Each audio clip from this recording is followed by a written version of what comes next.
Bismillahirrahmanirrahim. Assalamualaikum warahmatullahi wabarakatuh.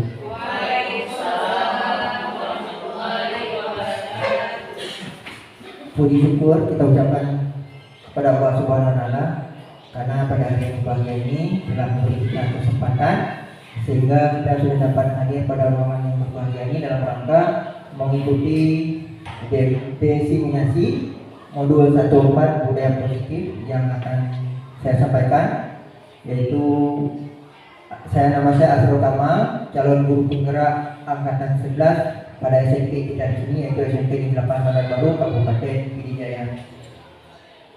Jadi sebelum kita mulai acara kita pada hari yang berbahagia ini, sebelum kita mulai kegiatan, semoga kegiatan yang kita pelajari nanti menjadi bermanfaat bagi kita semua. Mari sama-sama kita bacakan Al-Fatihah. Bismillahirrahmanirrahim. Alhamdulillahirabbil alamin arrahmanir rahim maliki yaumiddin iyyaka na'budu wa iyyaka nasta'in ihdinas siratal mustaqim siratal ladzina an'amta 'alaihim ghairil maghdubi 'alaihim waladdallin. Terima kasih. Semoga acara kita nanti bermanfaat untuk kita semua. Sebelum kita masuki dalam acara diseminasi ini, kami mohon kepada kesediaan Bapak Wakil Kepala Sekolah untuk menyampaikan sedikit sambutan yang sambutan ini nanti mungkin akan bermanfaat bagi kita semua. Kepada Bapak Wakil Kepala Sekolah kami persilahkan.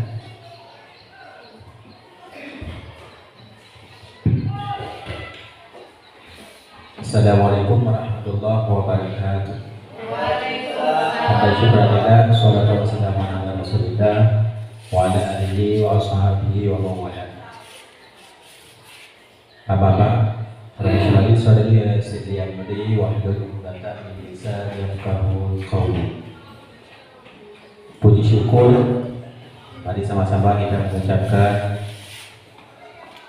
kepada Allah Subhanahu wa Ta'ala atas segala limpahan rahmat dan karunia-Nya sehingga kita pada hari yang berbahagia ini telah dapat hadir ke ruangan yang berbahagia ini dalam rangka mengikuti kegiatan KOMBEL, yaitu komunitas belajar yang membahas tentang diseminasi budaya positif, yang insya Allah nanti akan disampaikan panjang lebar oleh guru kita yang hebat, Bapak Azrul Kamal SPJ.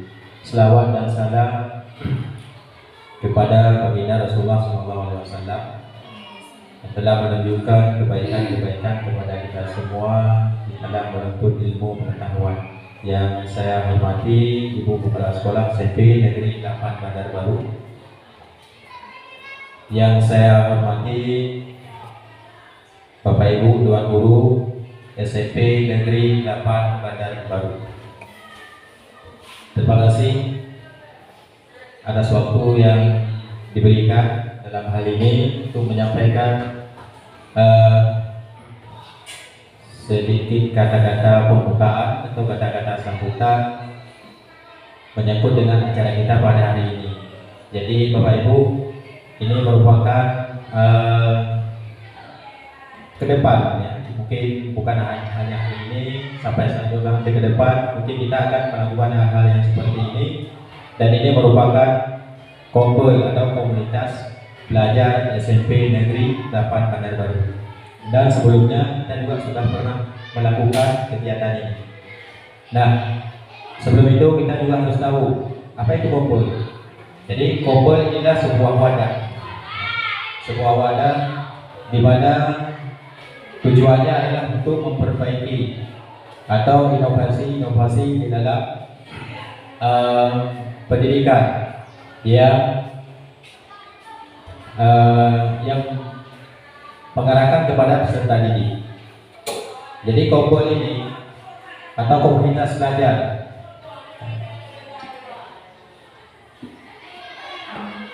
tujuannya banyak sekali. Salah satunya sudah saya sebutkan tadi, yaitu salah satu wadah kita, yaitu wadah kolaborasi antar guru. Dan di sini juga nanti akan terbentuk budaya saling berbagi, budaya saling mengamati, budaya saling membaca dalam hal untuk perkembangan pendidikan peserta didik yang berpihak kepada peserta didik. Nah, Bapak Ibu, oleh karena itu, dan hari ini juga merupakan kegiatan yang kesekian kalinya kita laksanakan tentang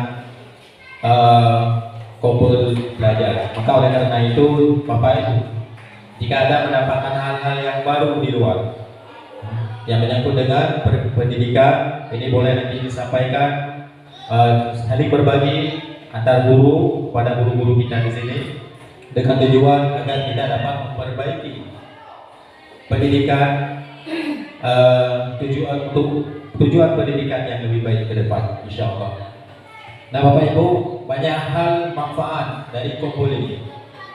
Salah satunya dengan kegiatan kompul ini, kita juga dapat membuat sebuah sertifikat, maksudnya.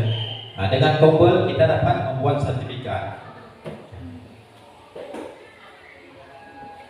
Demikian Bapak Ibu yang harapan saya pada Bapak Ibu untuk mudah-mudahan dapat mengikuti sampai selesai tentang kegiatan diseminasi budaya positif yang nantinya akan disampaikan oleh Bapak Nasrul Kamal SPDI, salah satu calon guru penggerak angkatan 11 Kabupaten Pidijaya. Hanya ini yang dapat saya sampaikan. Mari kita sama-sama mengikuti kegiatan bergerak tentang diseminasi budaya positif. Maka saya pilih. Assalamualaikum warahmatullahi wabarakatuh.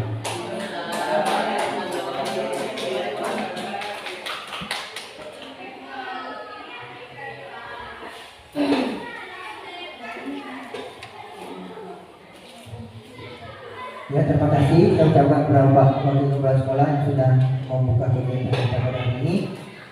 Jadi untuk Bapak-bapak dan Ibu dan Guru, saya berterima kasih sekali telah meluangkan waktu pada hari ini untuk mengikuti kegiatan ini. Jadi tema kita yang hari ini yaitu budaya positif. Sebelum kita bahas lebih lanjut, mungkin kita semua sudah mengetahui apa itu budaya positif. Ada yang tahu? Ada yang mau memberikan komentar, masukan ataupun tentang budaya positif? Apa kira-kira budaya positif? Silakan, Bu.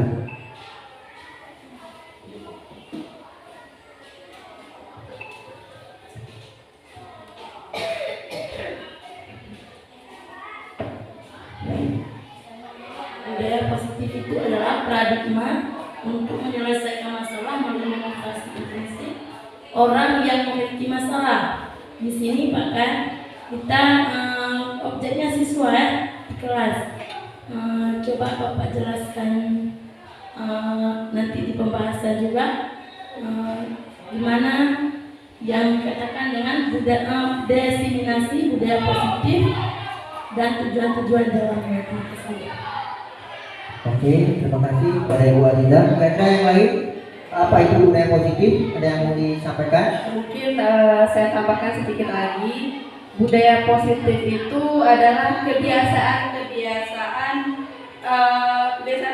murid untuk lebih baik, maksudnya untuk lebih disiplin. Karena kan budaya itu kan kebiasaan murid. Jadi bagaimana supaya mereka lebih positif dan lebih berkembang lagi. Mungkin seperti itu saya kembalikan. Terima kasih. Oke, terima kasih Bu Mursida, luar biasa. Ya, berbicara budaya positif yang seperti disampaikan oleh kawan-kawan kita tadi, budaya itu kebiasaan-kebiasaan. Kalau positif memang kebiasaan yang baik. Positif itu kan istilahnya kalau di dalam kehidupan kita yang lebih baik, gitu kan? Kalau dalam matematika lagi positifnya. Nah, jadi silakan Pak Rahmat. Jadi budaya positif ini secara garis besar yaitu pembiasaan yang baik ataupun kebiasaan-kebiasaan yang kita lakukan. Sementara kita di sekolah sudah pernah kita lakukan, sering setiap hari kita lakukan. kebiasaan-kebiasaan yang positif. Cuman kadang kita tidak tahu yang sudah kita lakukan itu masuk kemana, kadang kita tidak tahu. Nah, misalnya kita membiasakan siswa menyalami kita setiap datang pulang sekolah, datang sekolah, itu masuk salah satu budaya positif. Kemudian yang kita tulis di pamflet kita di depan ada berapa S depan? 5 ya. Senyum, salam, sopan, santun, itu termasuk dalam budaya positif. Jadi untuk jelasnya mari kita lihat bersama apa itu budaya positif. Budaya positif di sekolah yaitu nilai-nilai dan kebiasaan-kebiasaan di sekolah yang berpihak pada peserta didik agar mereka dapat berkembang menjadi pribadi yang kritis, penuh hormat dan bertanggung jawab. Nah, jadi lebih tepatnya seperti itu. Yang tadi sudah kita sampaikan, itulah dia kebiasaan-kebiasaan. Kita membiasakan anak kalau siang azan zuhur dan sholat berjamaah, itu masuk dalam salah satu budaya positif. Kemudian datang sekolah, anak-anak membiasakan salam, pulang juga salam, menyalami gurunya, itu juga budaya positif. Kemudian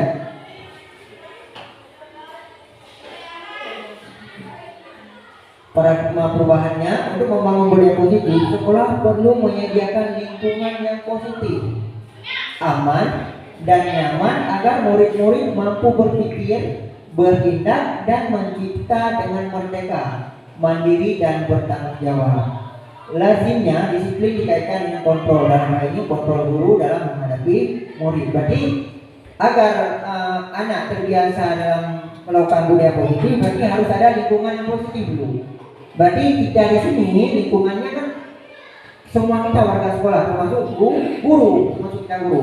Kalau kita sudah menanamkan budaya positif, berarti lingkungan kita di sekolah ini sudah positif. Anak-anak juga akan mengikuti guru ataupun mencontohkan gurunya, karena di sini lingkungan yang positif dulu. Kalau kita udah baik di sini, udah positif, otomatis insya anak juga akan positif. Kemudian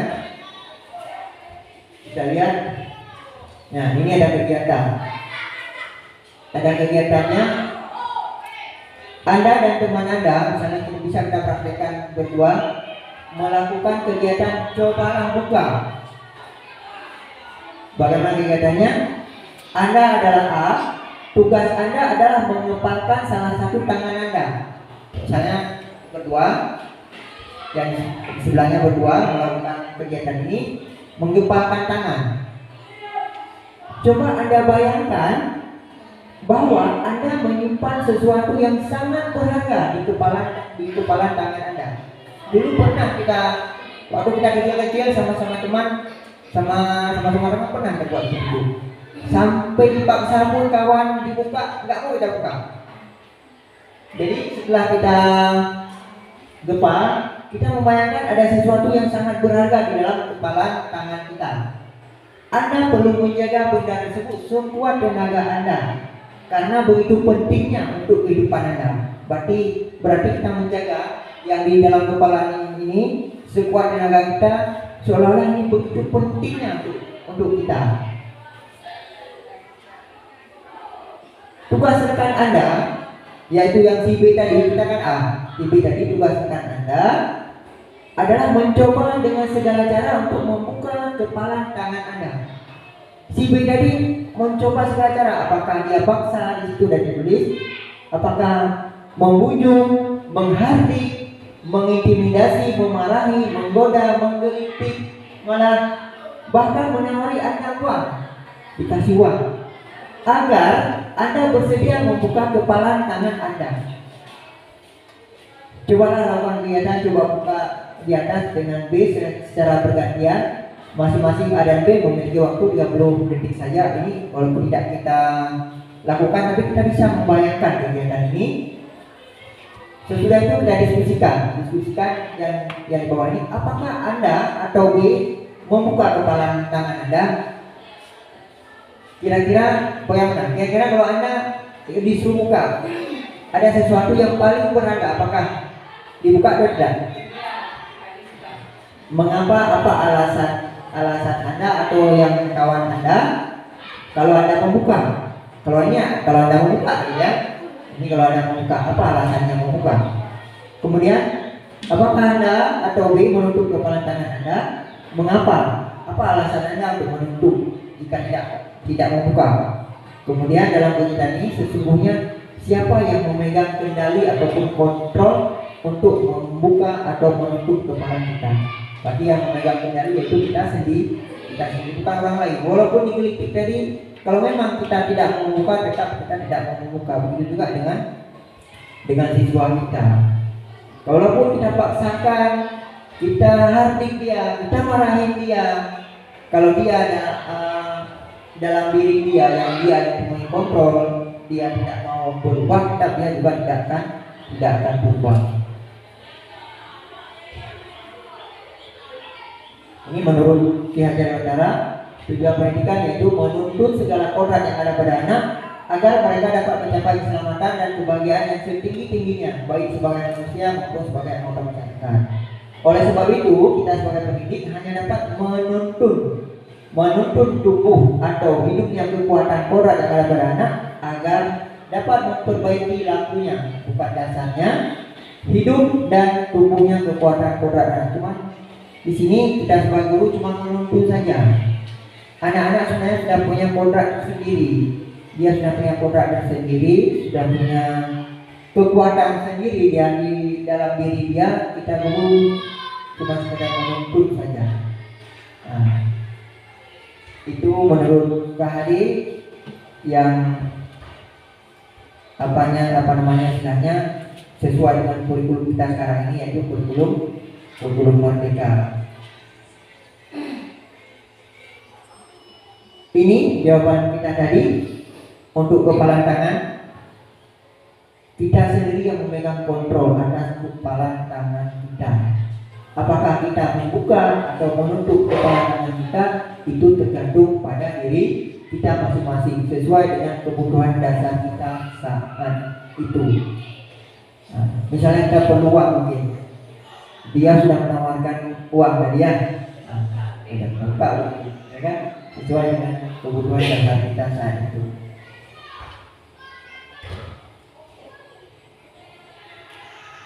Pikiran kita lihat disiplin, langsung ke disiplin. Disiplin berasal dari bahasa Latin yang artinya belajar. Cuman kalau disiplin kita sekarang ini bukan lagi artinya belajar.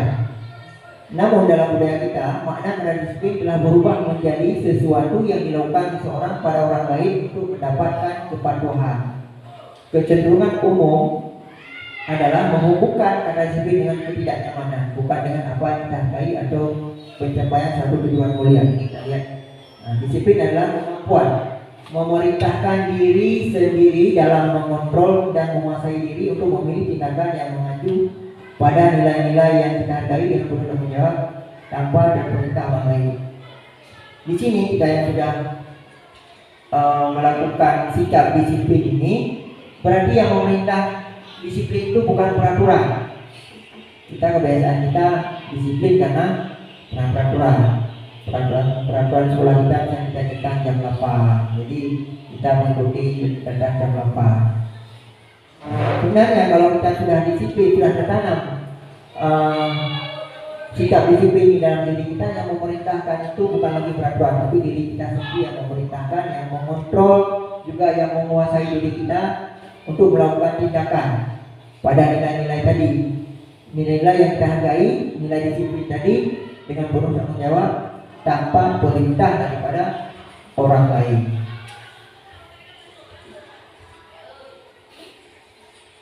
Maksud dari nilai-nilai yang kita hargai yaitu nilai-nilai kebajikan atau sifat-sifat positif manusia yang merupakan tujuan mulia yang ingin dicapai setiap individu. Nilai-nilai kebajikan yang ingin dicapai oleh setiap peserta didik, yaitu anak Indonesia, yaitu nilai yang sesuai dengan profil pelajar Pancasila. Ini dalam kelas kita nanti sebelum kita mulai pelajaran ini bisa kita sampaikan. Ya, bahwa harus terciptanya peserta didik kita mempunyai profil pelajar Pancasila, yaitu yang pertama beriman dan bertakwa kepada Tuhan Yang Maha Esa dan berakhlak mulia, kemudian mandiri, bernalar kritis, berkebinekaan global, bergotong royong, dan kreatif. Itu profil pelajar Pancasila. Kita sering menyebutkan profil pelajar Pancasila. Kadang kita tidak mengetahui bagaimana yang disebut dengan profil pelajar Pancasila. Kalau anak-anak kita, siswa kita sudah ada yang 6 elemen ini, itu sudah mempunyai profil pelajar Pancasila dari jiwa murid kita.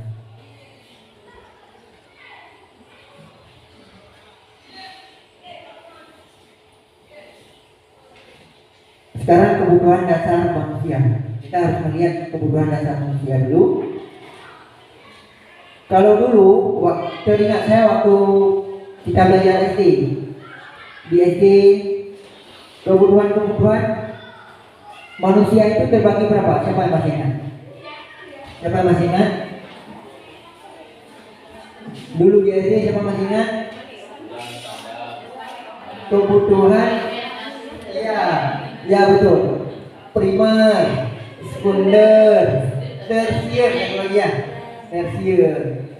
Jadi sekarang ini ada 5 kebutuhannya. Mungkin dalam 5 ini termasuk dalam primer, sekunder, tersier tadi termasuk. Yaitu kebutuhan yang pertama, yaitu yang ini survival. Kebutuhan akan hidup.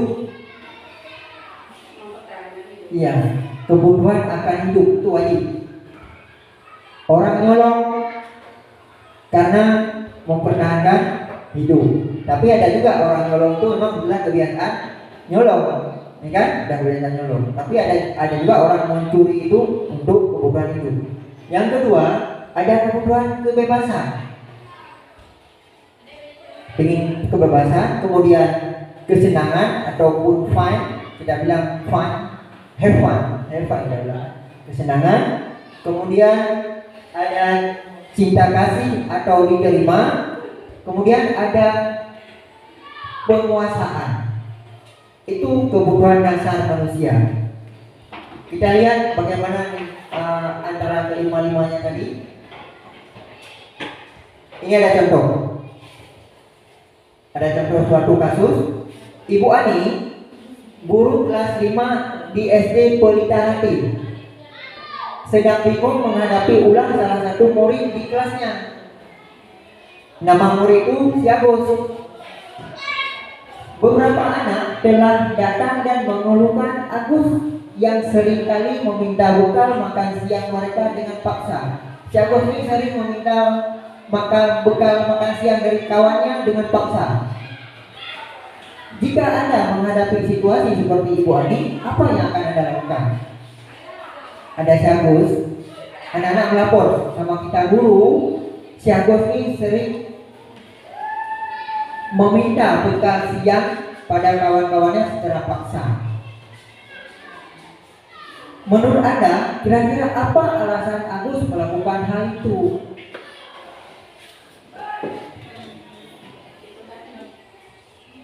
Apa alasan Agus kira-kira melakukan hal itu menurut kita?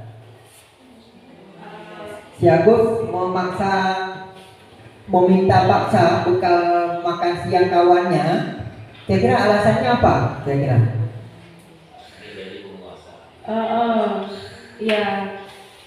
Mungkin alasannya juga survival tadi untuk kebutuhan hidup. Bisa jadi, kan? Bisa jadi. Tapi kalau kita tidak menanyakan, tidak memanggil si Agus, tidak kita tanyakan sama dia, apakah kita tahu mengapa dia melakukan hal seperti itu, kan tidak tahu. Iya, makanya kita sebagai seorang guru ya kita panggil anak-anak yang tadi kita tanya apa permasalahannya. Kita panggil si Agus ya, si Agus kita panggil, kita lakukan pendekatan dengan dia sehingga kita mengetahui apa yang dia butuhkan sebenarnya di situ. Apa dia butuh makan agar dia bisa bertahan hidup untuk makan siangnya, ataupun dia sekedar hemat tadi. Dia senang dia membuat seperti itu dengan temannya. Iya, dengan temannya terjajah dia senang, ya kan? Coba kita lihat. Ya. Dalam konteks penerapan disiplin positif, Ibu Ani sebaiknya mencari tahu alasan Agus melakukan tindakan tersebut. Nah, kita kan Ibu Ani tadi. Dan semua ini Ibu Ani mencari tahu alasan Agus melakukan tindakan tersebut agar mengetahui kebutuhan mana yang sedang berusaha dipenuhi si Agus tadi. Nah, yang pertama, apabila jawaban Agus karena ia lapar. Karena ia lapar, betul-betul misalnya pas kita panggil jawaban Agus karena saya lapar Bu, karena ia lapar dan orang tuanya tidak membawakannya bekal makan siang. Berarti itu kebutuhannya dia untuk kebutuhan bertahan hidup. Jika jawaban si Agus karena ia senang temannya jadi memperhatikan dia, dengan dia buat seperti itu dia senang. Temannya istilahnya caper ya, istilah kita caper, dari perhatian kan? Berarti kebutuhannya yaitu cinta kasih dan kasih sayang, yaitu kebutuhan untuk diterima. Dia perlu cinta dan kasih sayang agar kawannya memperhatikan dia. Kemudian yang ketiga, jika jawaban Agus adalah dia merasa hebat karena temannya jadi takut dan menuruti keinginannya, berarti kebutuhan yang diinginkan si Agus yaitu penguasaan. Penguasaan, dia lebih berkuasa. Jika dia jawabannya agar dia temannya merasa takut dan menuruti permintaannya.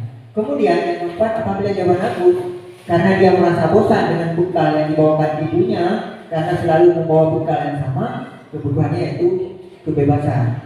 Mungkin dia bosan, ibunya tiap hari bawa telur misalnya, telur tiap hari telur, kan dia bosan makan telur, dia kan sekali-kali ingin lihat makan kawan, ada ikan ini, ikan itu dan sebagainya.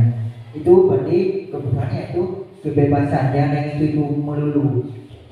Kemudian yang kelima, apabila jawaban Agus adalah karena iseng saja dan dia menikmati ekspresi wajah temannya yang kesal karena diambil makanannya, seperti yang disampaikan kawan kita tadi, Bu Ida, berarti itu kebutuhan kesenangan. Berarti dia senang kalau melihat kawannya terjaya, dia senang. Dan berarti dia yang dia inginkan kesenangan di situ. Tapi yang susahnya sekarang, yang sering kita lakukan, Pak Johar, Pak Johar lakukan, yang susahnya sekarang bukan apa? Anak-anak kita setelah kita panggil, kita tanyakan baik-baik, tidak mau menjawab, Pak ya. Nah, seperti beberapa kasus kemarin yang terjadi, kami panggil, kami tanyakan baik-baik, kenapa kamu melakukan itu? Dia hanya diam, tidak mau menjawab. Memang kita melakukan budaya positif itu, budaya positif ini tidak semudah membalik telapak tangan. Ini butuh proses yang panjang. Apabila hari ini kita lakukan pelan-pelan, mungkin hasilnya akan dapat kita lihat di 2-3 tahun ke depan, bukan hari ini. Nah, jadi waktu kita memanggil siswa, menanyakan, mungkin tidak semua siswa yang ada yang menjawab. Jadi bagaimana caranya kita memberi kesempatan ataupun menanyakan kepada siswa agar dia mau menjawab apa kebutuhan sebenarnya yang ingin dia penuhi, yang belum dia dapatkan misalnya, seperti itu. Ini hal-hal seperti ini memang sering kan, semua kita pernah melakukannya, pernah mengalaminya. Cuma kita kadang tidak tahu yang sudah kita lakukan itu apa sebenarnya. Kita tidak tahu sebenarnya. Jadi harapan nanti dengan kita belajar ini kita sudah bisa mengetahui kita sudah melakukan suatu hal baik ataupun budaya positif.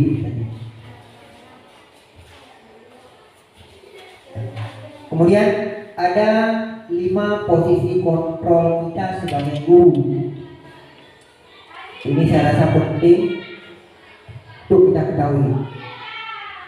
5 posisi kontrol kita sebagai guru. Yang pertama, posisi kita sebagai penghukum.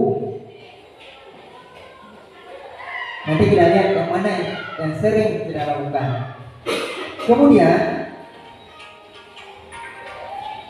posisi kontrol yang kedua yaitu membuat merasa bersalah.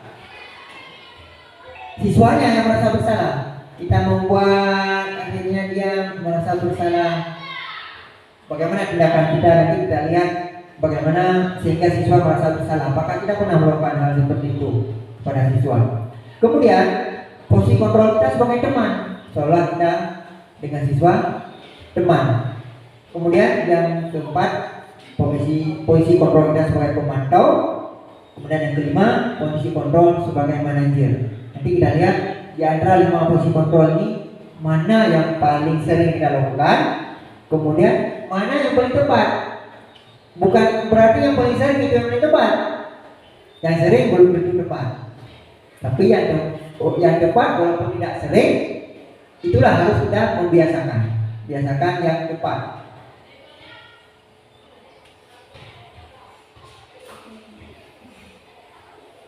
Kurang nampak mungkin ya.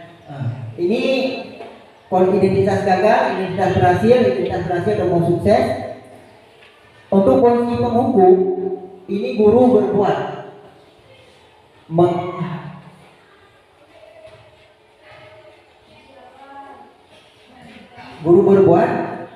kalau pada posisi penghukum itu kita sering menghardik siswa. Hardik istilahnya kita ketak-ketak siswa, menunjuk-nunjuk, menyakiti, menyindir. Kemudian kalau pada posisi kita sebagai pembuat merasa bersalah, menceramahi dia dan mengatakan seharusnya kamu seperti ini, ibu sangat kecewa sama kamu dan sebagainya. Itu membuat dia merasa bersalah, siswa tadi merasa bersalah. Kemudian ada sebagai teman, posisi kontrol sebagai teman, yaitu membuatkan alasan-alasan untuk muridnya. Kemudian pemantau menghitung ataupun mengukur, kita lebih ke peraturan, kita bawa ke peraturan. Nanti kita bisa lihat video, saya akan menayangkan video nanti. Kemudian posisi sebagai manajer mengajukan pertanyaan-pertanyaan. Itu yang guru berbuat. Kemudian guru berkata, kalau kamu tidak melakukannya, awas ya, rasakan. Itu pada posisi penghukum. Kalau pembuat merasa bersalah, kamu sudah tahu, ibu lelah sekali mengatakannya, ibu stres. Dia merasa bersalah. Kemudian kalau sebagai teman, ayolah lakukan demi ibu. Masa kamu tidak mau? Ingat, ibu tidak pernah bantu. Itu sebagai teman, kita seolah dengan dia teman. Kemudian kalau pemantau pasti tanya apa peraturannya, tentang peraturan, kita buat peraturan. Kalau manajer, apa yang kita yakini, apa yang bisa kamu kerjakan untuk memperbaiki masalahnya. Kita tanyakan sama dia ada salah, kita tanyakan apa yang dia yakini, kemudian bagaimana solusi, kita tanyakan sama dia juga. Kemudian hasilnya, kalau penghukum, hasilnya siswa itu akan memberontak, menyalahkan orang lain, dan berbohong. Kalau pembuat merasa bersalah, menyembunyikan, menyangkal, berbohong juga. Kalau teman, itu ketergantungan. Kalau posisi sebagai teman, itu hasilnya ketergantungan dia sama kita. Sedangkan dia mau nurut sama satu orang guru saja. Sedangkan sama guru yang lain, dia tidak mau. Kok sama satu guru yang dianggap teman, itu yang hasil yang dari posisi sebagai teman tadi. Kemudian pemantau menyesuaikan diri. Apabila diawasi, dia lakukan. Tidak diawasi, dia seperti dulu lagi. Kalau di depan kita sudah baik. Kemudian kalau yang manajer tadi itu menguatkan pribadi dia. Kemudian kata-katanya mungkin di sini bisa dilihat sendiri. Kalau kaitan dengan dunia berkualitas, murid meletakkan guru di luar dunia berkualitas. Kemudian di posisi penghukum, murid berkata, biarkan saja, nanti juga marah-marah lagi. Jadi efek besar kalau penghukum ini. Salah-salah murid itu akan melawan kita, ataupun salah-salah dikempeskan ban motor kita, salah-salah dihancurkan jok motor kita dan sebagainya. Kalau posisi kita sebagai penghukum, mungkin untuk ini bisa kita lihat sama-sama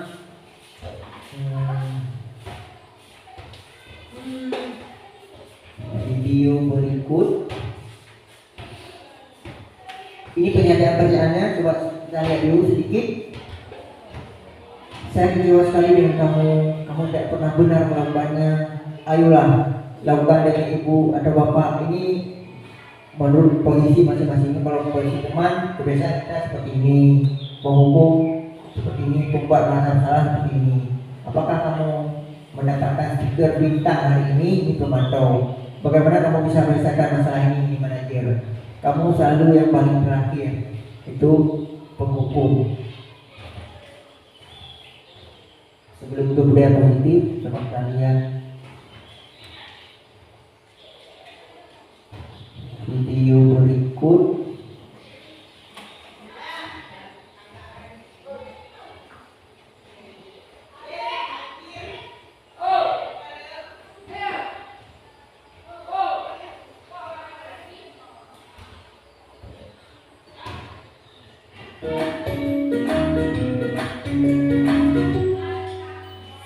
Salam bahagia Ibu dan Bapak guru hebat. Dalam penerapan disiplin positif restitusi, salah satu program yang dikembangkan adalah 5 posisi kontrol.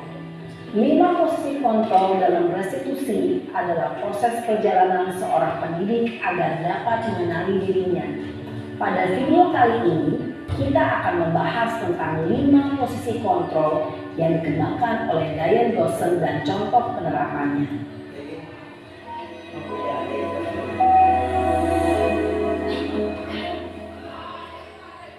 5 posisi kontrol itu adalah 1. Posisi penghukum, 2. Posisi pembuat merasa bersalah, 3. Posisi teman, 4. Posisi pemantau atau monitor, dan 5. Posisi manajer. Untuk lebih memahami kelima posisi tersebut, mari kita saksikan kasus Naren yang terlambat hadir 20 menit di sekolah dan melihat bagaimana kelima posisi kontrol dalam menghadapi masalah tersebut.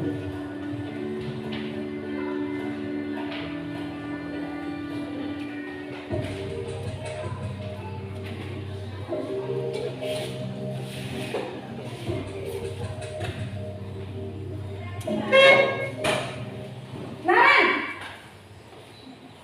sini kamu. Selamat pagi Bu. Selalu terlambat. Kamu deh, pasti terlambat. Maaf Bu, saya Apa? Apa coba? Alasan kamu apa lagi? Kapan sih kamu tidak terlambat? Malas sekali ya kamu jadi anak. saya Dasar pemalas. Gak kapok-kapok sih kamu. Sudah berapa kali terlambat? Sana, kamu keliling lapangan basket 2 kali. kenapa saya harus keliling lapangan basket Bu? Kenapa? Kamu melawan ibu. Berani-beraninya jawab. Sudah terlambat, masih berani jawab pula. Sekarang, keliling lapangan basket 5 kali sekalian. Biar kapok. Cepat. Pergi sana ke lapangan basket. Posisi penghukum biasanya berbicara dengan nada tinggi, menghardik, menunjuk-nunjuk, menyakiti, dan menyindir. Hukuman bisa berupa fisik maupun psikis. Ibu dan Bapak guru hebat, dampak yang terjadi pada murid ketika guru berada pada posisi penghukum adalah murid cenderung akan memberontak, bahkan menyimpan dendam.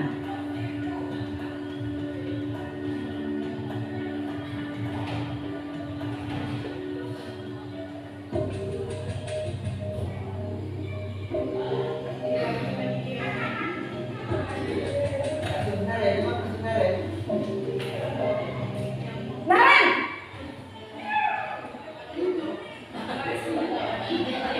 Selamat pagi Bu.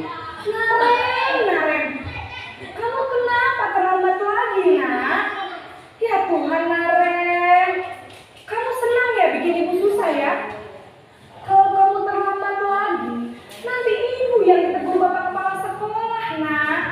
Disangka ibu tidak bisa membina kamu. Duh, gimana ini? Maaf Bu, Duh, Gusti Naren. Kamu suka ya kalau ibu ditegur bapak kepala sekolah? Terus, sekarang Ibu absen. Ini kamu sudah sering terlambat loh. Ibu harus apa coba? Maaf Bu, maaf sekali. Ya sudah, lain kali jangan bikin ibu susah lagi ya nak ya. Ibu tidak akan kuat lagi kalau kamu begini terus. Bisa jantungan kalau ibu ditegur bapak kepala sekolah. Sana cepat ke kelas. Maaf ya Bu, maaf sekali. Posisi pembuat rasa bersalah berbicara dengan nada tenang, cenderung lembut. Namun kata-kata yang diutarakan membuat murid merasa menjadi orang yang gagal, memandang buruk dirinya sendiri, merasa tidak berharga, dan tidak sanggup membahagiakan orang lain. Ketika guru mengambil posisi pembuat rasa bersalah, murid akan menganggap dirinya yang bersalah dan ia akan menyimpan emosi negatif tersebut di dalam dirinya.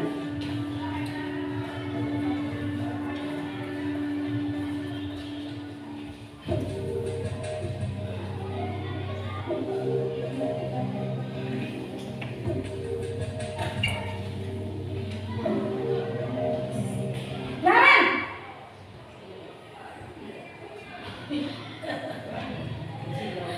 Bu, Wah, sudah jam berapa ini nak? Terlambat lagi ya sayang. iya Bu, habis ibu saya lupa mengamalkan saya Bu. Kamu malah menyalahkan ibu kamu. Kamu bukannya anak yang larinya paling kencang. Kok terlambat sih? Iya Bu, saya memang terlambat bangun tadi. Jadi biarpun saya lari kencang, tetap gak kekejar Bu. Ya sudah sana. Nanti lain kali larinya lebih kencang lagi ya. Biar gak terlambat lagi. Bikin senang ibu. Demi ibu. Bisa kan? Bisa lah Bu. Ya sudah sana masuk kelas. Ibu beresin urusan absen kamu. Kamu ini ada-ada saja. Dalam posisi teman, guru berbicara dengan nada suara ramah, akrab, cenderung bersenda gurau untuk menjaga suasana tetap santai. Murid akan merasa senang, aman, dan akrab dengan guru. Identitas yang tercipta adalah identitas sukses atau berhasil. Namun, perlu diingat, karena ini masih dorongan eksternal, maka ada faktor ketergantungan dari murid kepada orang tertentu. Di sini, guru absennya, sehingga di lain waktu, murid bisa berperilaku baik, namun hanya kepada orang-orang tertentu saja.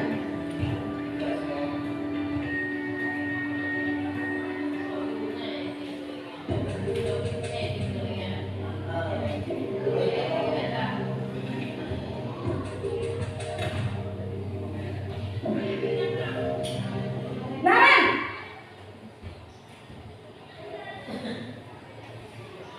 Selamat pagi Bu. Naren, apa peraturan sekolah kita tentang jam berapa kita harus masuk sekolah, nak?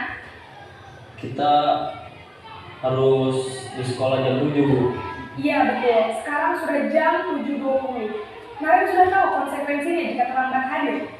Paham Bu, saya harus tinggal kelas pas jam istirahat selama 20 menit. Iya benar, konsekuensinya demikian. Jadi nanti jam 9.30 pas istirahat, kamu harus tinggal di kelas, kerjakan tugas tambahan untuk ketertinggalan kamu, ya? Baik Bu. Posisi pemantau mengandalkan penghitungan atau data untuk mengontrol murid. Guru mengarahkan murid berdasarkan peraturan dan konsekuensi. Seorang pemantau menunjukkan bahasa tubuh dan ekspresi wajah yang datar dan cenderung formal.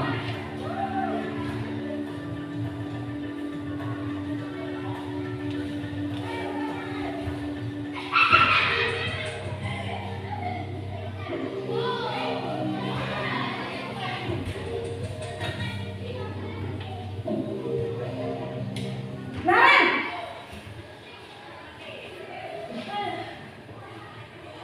Selamat pagi Bu.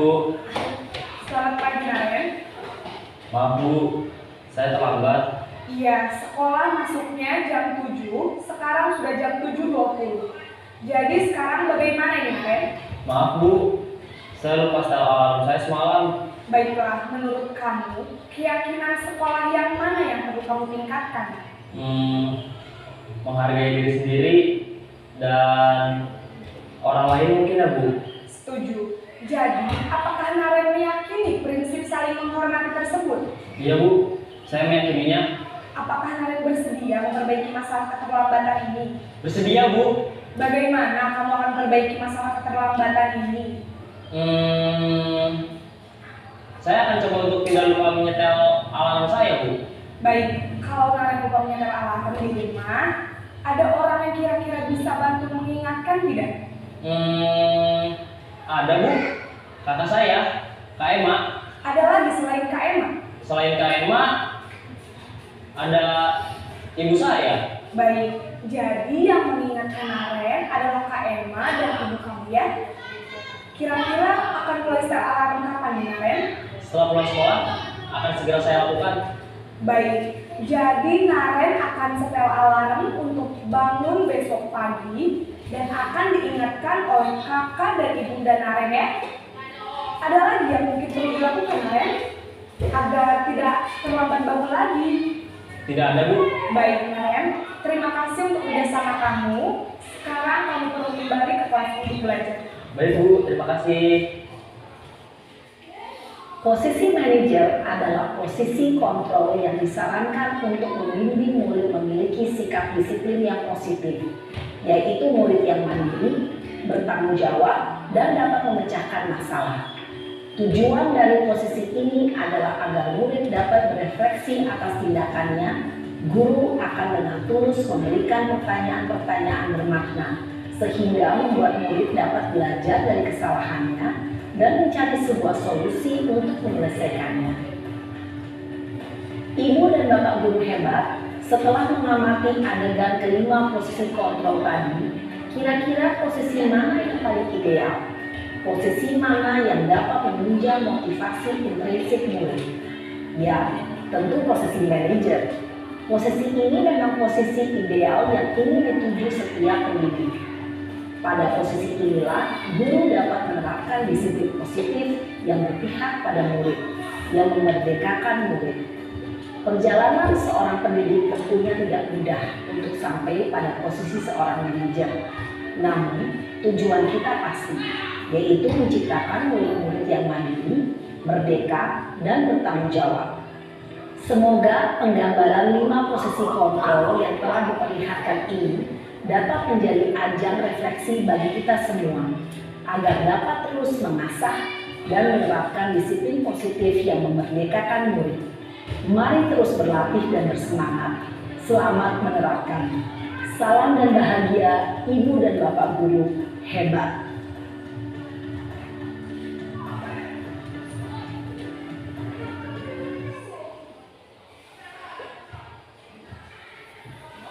Ya, dengan kita lihat tayangan video tadi, kira-kira yang sering dilakukan yang mana? Yang mana yang sering dilakukan?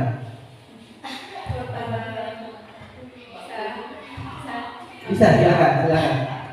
Dan sering dilakukan yang mana kira-kira?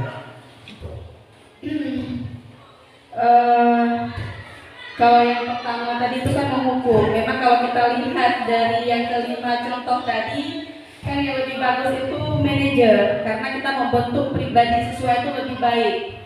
Karena seperti pendidikan Ki Hajar Dewantara kan seperti itu, menyampaikan benih-benih kesadaran pada siswa. Artinya kita harus membuat siswa itu menyadari kesalahannya, kemudian bisa memperbaiki dan bisa mencari solusi permasalahannya sehingga dia jadi pribadi yang lebih baik. Tapi kalau yang kita lakukan mungkin kalau nomor 1 tadi mau hukum, mungkin kalau pribadi saya sendiri enggak ya ke situ. Kemudian kedua, membuat rasa bersalah, mungkin kita sedikit kasih pengertian biar dia merasa bersalah kemudian tidak mengulangi lagi. Mungkin itu adalah sekali-sekali kita buat bagaimana dia itu merasa bersalah. Kalau yang ketiga itu posisi teman. Kadang-kadang kita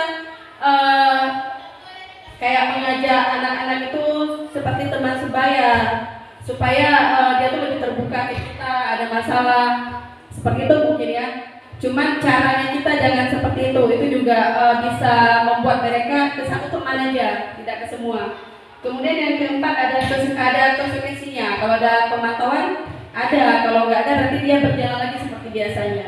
Kemudian yang kelima, manajer itulah yang terbaik. Mungkin itu begitu saja.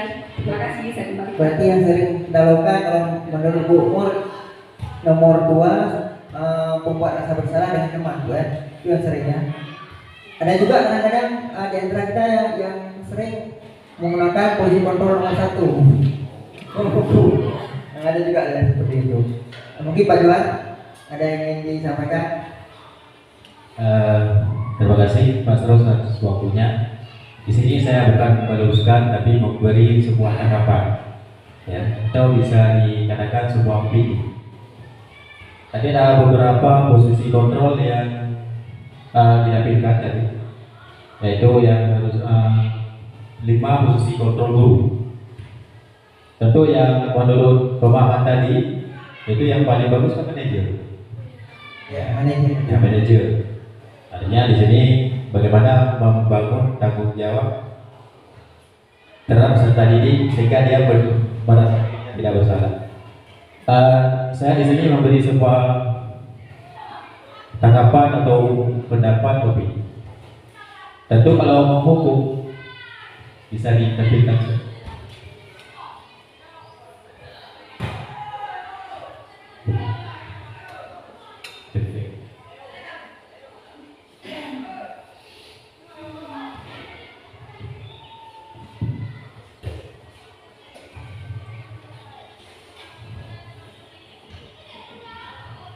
Kalau posisi sebagai penghukum itu tadi efeknya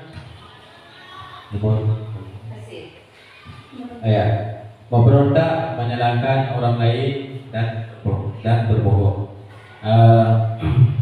Ini sebenarnya benar sekali. Cuma di sini saya memberi sebuah tanggapan tentang menghukum. Bagaimana kalau menghukum? Apakah menghukum ini juga bisa menjadi sebuah contoh dirawat orang lain? Ini kalau ini kan berpihak kepada individu peserta didik. Tapi aturan yang kita buat di sini adalah apakah bisa hukum ini menghukum menjadi jerawat orang lain. Kita kaitkan dengan hukum yang kebetulan saya guru pendidikan agama Islam, ya, Pak Sur. Kita kaitkan dengan hukum dulu. Moro awladakum bisolat, kata Rasul. Jadi suruh anakmu untuk salat. Ketika suruh tahu mereka tidak sholat, itu disuruh pukul. Itu berarti kan hukum. Suruh pukul, bukan berarti di akhirnya bukan apa tadi kontrol manajer, pukul. Dan juga di hal yang lain tentang saya juga tentang bab kisas mata dibalas dengan mata. Arti kisas nyawa dibalas dengan nyawa.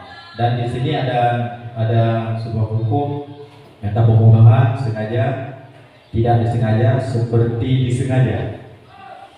Tidak disengaja saja apa? Itu kena kisas 100 unta.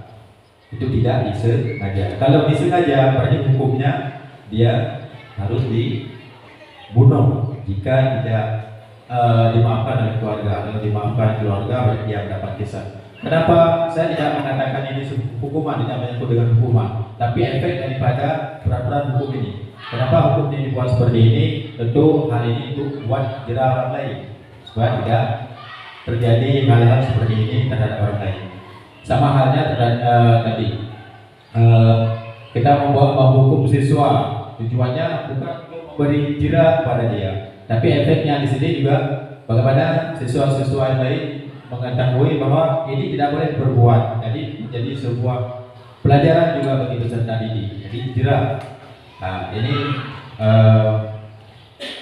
berusaha demikian Pak Soro sebuah tanggapan. Terima kasih atas waktunya. Assalamualaikum warahmatullahi wabarakatuh. Waalaikumsalam warahmatullahi wabarakatuh. Luar biasa sekali penjelasan dari Bu Mausidah dan juga penjelasan dari Pak Johan tadi. Memang benar seperti yang Pak Johan sampaikan. Tapi ini kan posisi kontrol ini kan menurut siapa tadi dosen tadi ya, menurut pendapat si dosen tadi. Jadi mereka menyarankan posisi kontrol yang lebih efektif diterapkan di sekolah itu manajer. Tapi kemarin waktu saya mengikuti pembelajaran juga bersama instruktur menyampaikan juga bukan selalu posisi kontrol itu yang manajer itu yang lebih tepat, bukan selalu. Kadang kita harus sudah melakukan posisi manajer itu berulang kali tapi tidak terjadi perubahan juga misalnya. Tapi kita juga harus menerapkan posisi seperti tadi penghukum tadi, ataupun yang posisi yang berapa tadi teman ataupun membuat dia merasa bersalah, harus kita terapkan seperti itu.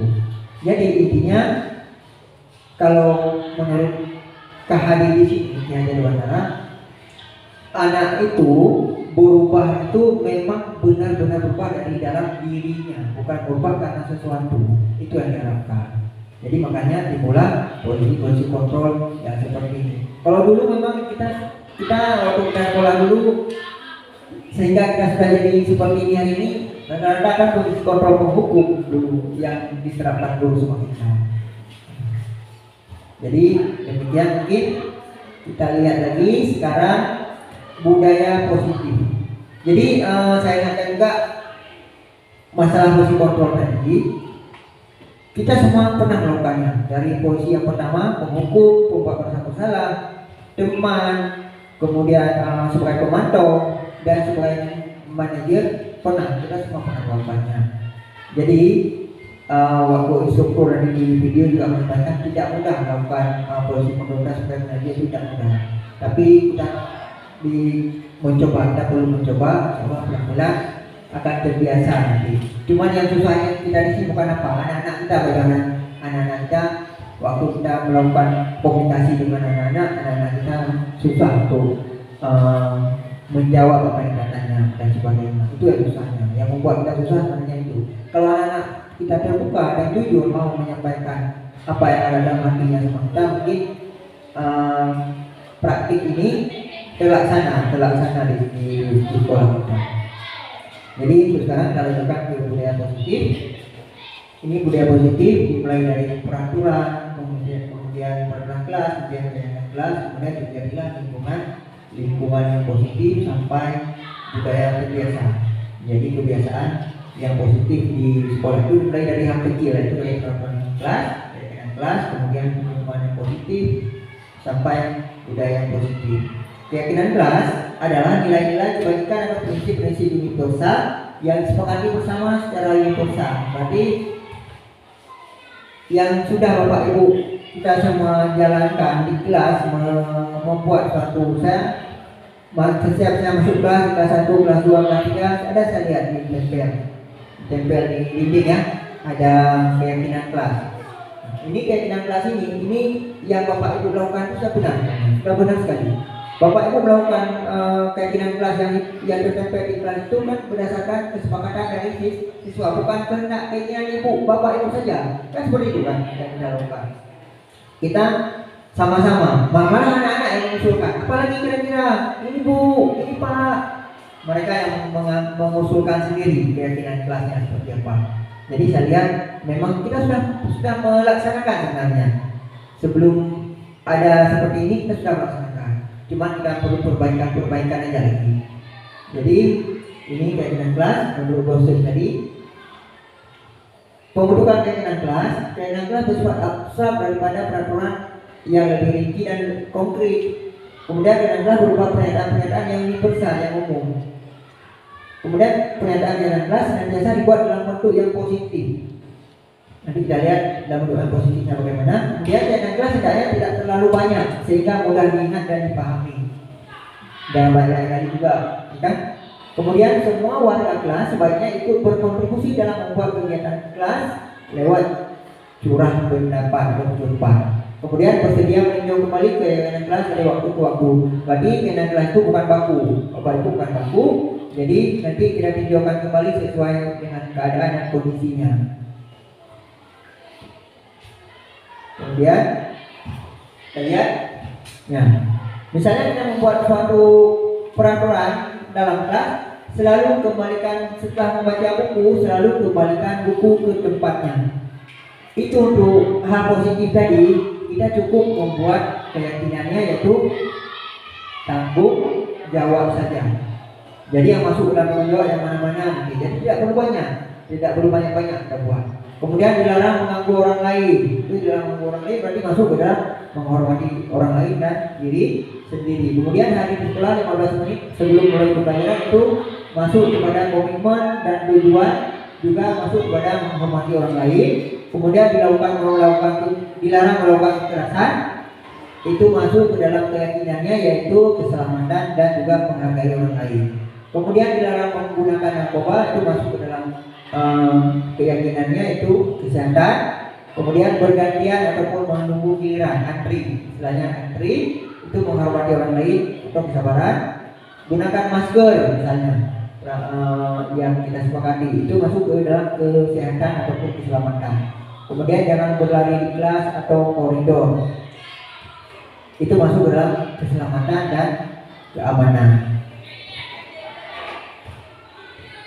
Ini keyakinan kelas. Nanti waktu kita tempel, setelah kita membuat kesempatan kelas, seperti ini yang kita tempel. Ya, ini komitmen, tanggung jawab, saling menghargai, jujur, peduli. Karena kan yang tadi ini sudah masuk ke dalam item-item ini, sudah masuk tadi. Misalnya mengembalikan buku setelah baca buku, mengembalikan ke tempatnya, itu sudah masuk ke dalam tanggung jawab. Gitu. Jadi tidak perlu banyak-banyak.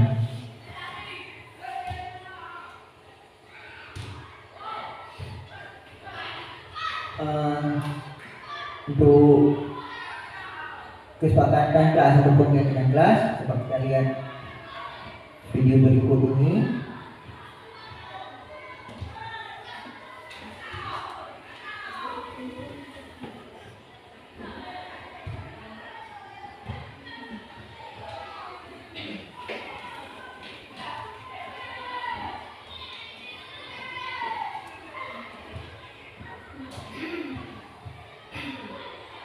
Terus kita bahas segitiga restitusi dulu, baru dalam video. Segitiga restitusi yaitu suatu proses menciptakan kondisi bagi murid untuk memperbaiki kesalahan mereka sehingga mereka bisa kembali pada kelompok mereka dengan karakter yang lebih kuat. Ini segitiga restitusinya. Ini dia segitiganya. Yang pertama, menstabilkan identitas. Ini yang pertama, menstabilkan identitas. Kemudian validasi tindakan yang salah, kemudian menanyakan keyakinan. Pada menstabilkan identitas, setiap orang pasti pernah, kita di situ sering menyebutkan saat kita tanyakan sama anak, saat anak yang kita wawancarai, yang kita tanyakan dia menjawab, pasti kita melakukan, setiap orang pasti pernah melakukan kesalahan. Seolah-olah kita memihak ke dia, memihak ke anak. Kemudian bukan kamu satu-satunya yang pernah melakukan ini. Bukan kamu saja, orang lain juga pernah melakukan seperti itu disebut masuk dalam menstabilkan identitas. Kemudian untuk validasi tindakan yang salah, kita sering menggunakan kamu tentu punya alasan mengapa melakukan ini. Adakah cara yang lebih efektif untuk mendapatkan apa yang kamu butuhkan? Kemudian untuk menanyakan keyakinan, nilai apa yang telah kamu sepakati? Kamu ingin jadi orang yang seperti apa? Ini tahapannya. Pada menstabilkan identitas, seolah kita memihak ke dia, berbuat salah itu tidak apa-apa, tidak ada manusia yang sempurna. Sering kita sebut seperti itu pada siswa. Saya juga pernah melakukan kesalahan, bapak juga pernah melakukan kesalahan seperti kamu, ibu juga pernah melakukan kesalahan seperti kamu. Kemudian tenang saja, insya Allah kita bisa menyelesaikan ini. Kemudian bapak ibu tidak tertarik mencari siapa yang salah, tapi bapak ibu ingin mencari solusi dalam permasalahan. Misalnya ada dua mereka yang bertengkar misalnya. Jadi yang salah satu mereka pasti membenarkan dirinya sendiri, ya kan, masing-masing membenarkan diri. Jadi kita bisa di sini bapak ataupun ibu tidak mau mencari siapa yang salah, tapi bapak ingin mencari solusi dari permasalahan ini. Jadi tidak perlu kita tanyakan siapa yang salah dulu. Kemudian kamu berhak merasa begitu. Itu dalam tahapan dalam menstabilkan identitas. Kemudian dalam validasi tindakan yang salah, padahal kamu bisa melakukan yang lebih buruk dari ini ya. Misalnya dia sudah melakukan seperti ini, dia sudah memukul teman sedikit. Kita bisa mengatakan itu, padahal kamu bisa melakukan lebih buruk dari ini ya. Padahal dia kan kalau mukul lebih parah lagi kan bisa sebenarnya. Maksudnya seperti itu. Kemudian kamu pasti punya alasan mengapa melakukan hal itu. Pasti punya alasan. Bahkan kasus. Kamu patut bangga pada dirimu sendiri karena kamu telah melindungi sesuatu yang penting buatmu. Nah, berarti kita beri apresiasi kepada dia. Kamu patut bangga pada dirimu sendiri karena kamu telah melindungi sesuatu yang berharga bagimu. Kemudian pada menanyakan keyakinan, apa yang kita percaya sebagai kelas atau keluarga? Apa nilai umum yang telah kita sepakati? Apa bayangan yang kita tentang kelas yang ideal? Kamu mau jadi orang yang seperti apa? Coba kita lihat video sebentar lagi.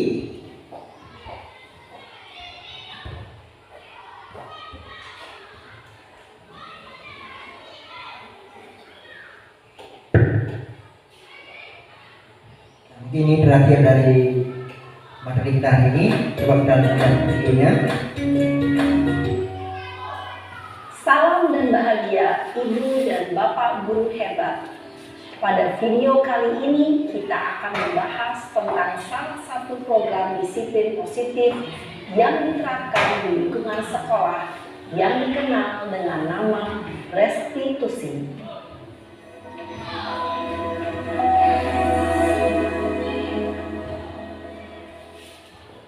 Restitusi dikembangkan oleh pakar pendidikan Diane Gosson, berlandaskan pada teori kontrol Dr. William Glasser. Segitiga restitusi adalah suatu proses dialog yang dijalankan oleh guru atau orang tua agar dapat menghasilkan murid yang mandiri dan bertanggung jawab. Pada saat guru di posisi manajer, aspek yang dikembangkan pada murid adalah motivasi intrinsik, sehingga penanaman nilai-nilai kebajikan dapat tumbuh dan berkembang menjadi suatu kebiasaan positif yang akhirnya membentuk karakter murid. Proses dialog ini terdiri dari 3 langkah yang digambarkan pada ketiga sisi pada segitiga restitusi. Sisi pertama adalah menstabilkan identitas. Sisi yang kedua adalah validasi tindakan yang salah. Dan sisi yang ketiga adalah menanyakan keyakinan. Ibu dan Bapak guru, berikut ini akan ditunjukkan bagaimana seorang guru berada dalam posisi manajer menggunakan penerapan segitiga restitusi. Ini Bu Yeni, Bu kita lebih fokus. Kita lihat tayangan ini.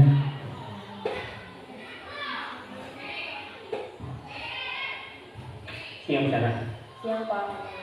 Sudah lama nggak ketemu Sarah? Kenapa hari ini ada di sini? Kesel Pak, kesel banget. Masa aku dikatain tukang fitnah Pak? Ya aku marah lah. Aku balik katain mereka di depan kelas. Kesel banget. Oh begitu. Ya pasti kamu marah dan kesal. Bapak juga Itu posisi menstabilkan identitas. Bapak seperti itu. Kemudian pada saat itu kamu mau melakukan apa? Ya saya langsung ngatain mereka lah Pak. Kesel banget. Saya bentak-bentak dia depan teman-teman lain. Oh begitu. Pasti kamu melakukan seperti itu karena suatu alasan tertentu kan? Iyalah, masa saya diam saja Pak? Ya saya bela diri lah. Masa saya dituduh tukang fitnah? Ya wajar lah. Mempertahankan harga diri itu sesuatu yang penting buat kamu. Untung kamu tidak bertindak lebih gegabah lagi, hanya membentak-bentak. Iya Pak. Untung saya masih bersabar dan hanya membentak saja. Sudah gemes padahal, saya pasti bela diri lah. Ya pasti ya. Tapi kamu memilih untuk tetap bertahan dan bersabar.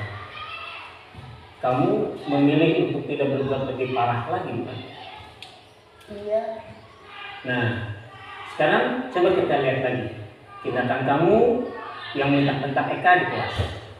Tindakan kamu itu kira-kira sesuai dengan keyakinan kelas atau prinsip kamu tidak? Enggak lah Pak, capek Pak jadi pengarah. Jadi keyakinan atau prinsip mana yang kurang sesuai dengan keinginan kamu? Ya, saya sebenarnya sangat menghargai orang lain. Mungkin saat itu saya menjadi emosi, jadi tidak menentukan sikap itu. Kamu meyakini tidak?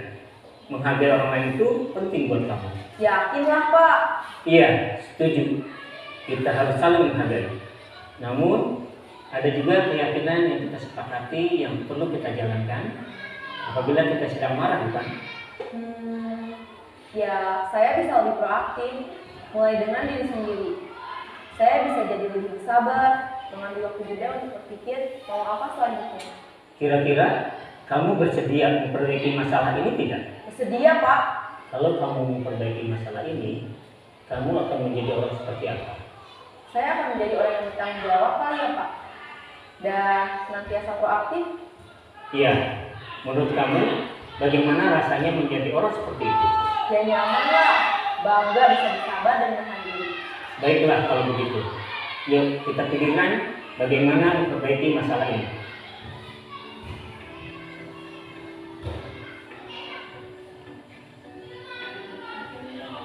Ibu dan Bapak guru hebat.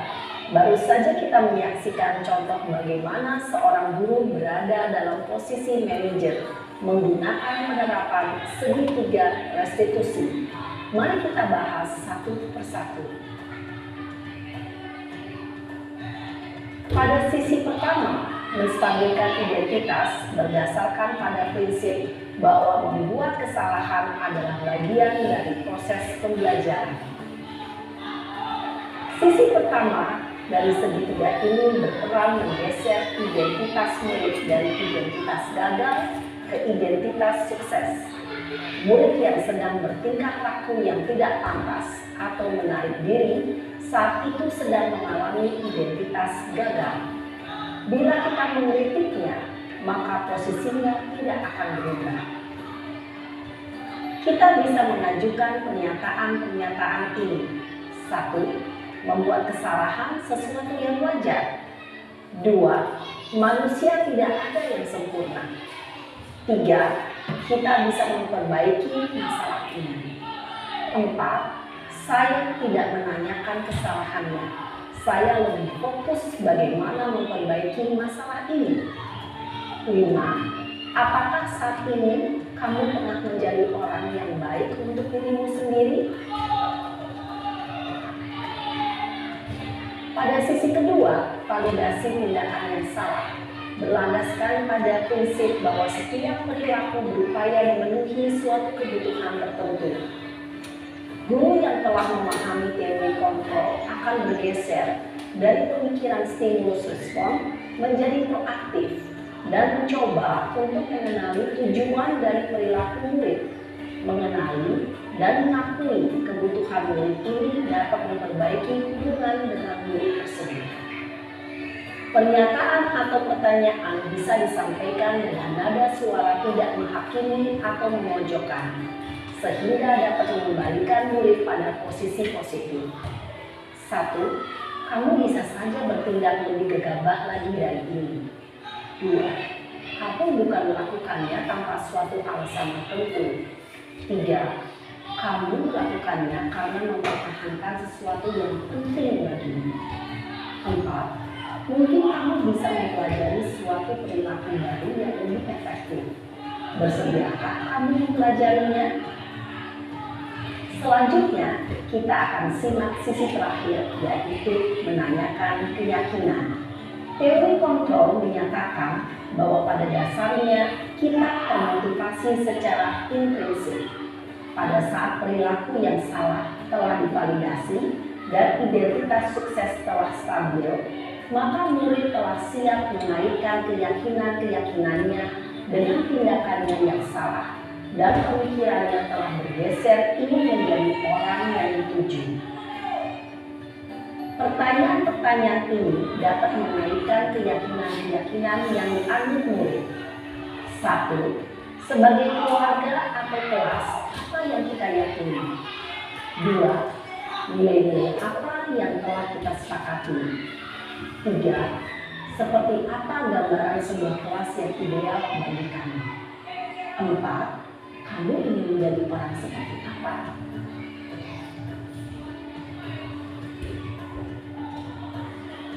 Dalam menerapkan segitiga restitusi, perlu diperhatikan beberapa hal, yaitu 1. Perilaku yang salah perlu dikaitkan dengan nilai-nilai atau keyakinan-keyakinan yang telah disepakati atau dituju. 2. Kesediaan orang yang melakukan kesalahan untuk memperbaiki masalah. 3. Pemecahan masalah sebisa mungkin relevan atau memiliki hubungan dengan masalah yang ada. 4. Usaha.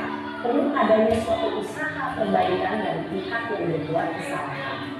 5. Waktu. Perlu mendedikasikan waktu dari pihak yang berbuat kesalahan. Tanyakan kapan akan mulai melakukan usaha untuk memperbaiki masalah. Dengan memahami struktur penerapan segitiga restitusi, diharapkan guru dapat menerapkan posisinya sebagai manajer dengan mengajukan pertanyaan-pertanyaan bermakna yang dapat membuat murid menjadi lebih percaya diri, bertanggung jawab, dan mandiri.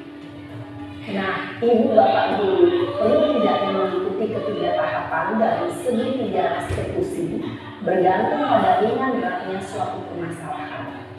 Misalnya, bila permasalahan tersebut ringan, maka tidak perlu dijalankan secara berurutan.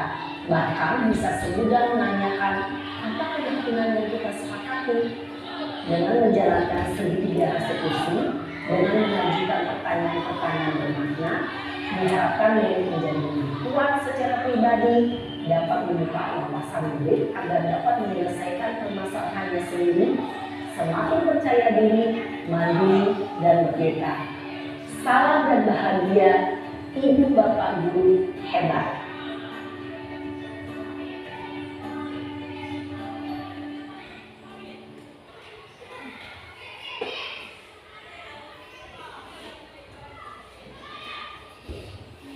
Ya, mungkin seperti yang sudah kita lihat di video tadi, cara kita menerapkan segitiga restitusi dalam menghadapi siswa dan menyelesaikan permasalahan-permasalahan yang terjadi pada siswa. Sebenarnya kita mungkin pernah juga melakukannya, cuman belum sempurna seperti ini. Jadi harapan kita nanti dalam permasalahan dalam menghadapi permasalahan siswa, kita lebih bijak lagi, kita lebih sempurna lagi dalam menghadapi masalah siswa, sehingga kita dapat menerapkan segitiga restitusi yang seperti dicontohkan pada video tadi. Mungkin sampai di sini kegiatan kita pada hari ini. Jadi refleksinya, bagaimana perasaan saat ini itu bisa Bapak Ibu jawab sendiri. Kemudian setelah mengikuti materi pembahasan destinasi pada hari ini, saya jadi paham bahwa seperti apa, jadi paham bahwa yang kita lakukan kemarin-kemarin nanti belum tepat dan sebagainya. Jadi target saya selanjutnya adalah target kita saja seperti apa. Apakah kita bertahan menjadi penghukum ataupun ya teman dan sebagainya. Kemudian mungkin sampai di sini pertemuan kita pada destinasi pada hari ini. Terima kasih atas waktu dan kesempatan dari ibu-ibu kontribusinya hari ini. Semoga apa yang sudah kita bahas, yang sudah kita pelajari tadi menjadi pengalaman, menjadi ilmu, dan menjadi pengetahuan yang bermanfaat bagi kita, sehingga dapat kita terapkan dalam menghadapi siswa siswi kita di sekolah kita tercinta ini. Lebih dan kurang, saya mohon maaf. Saya akhiri. Assalamualaikum warahmatullahi wabarakatuh.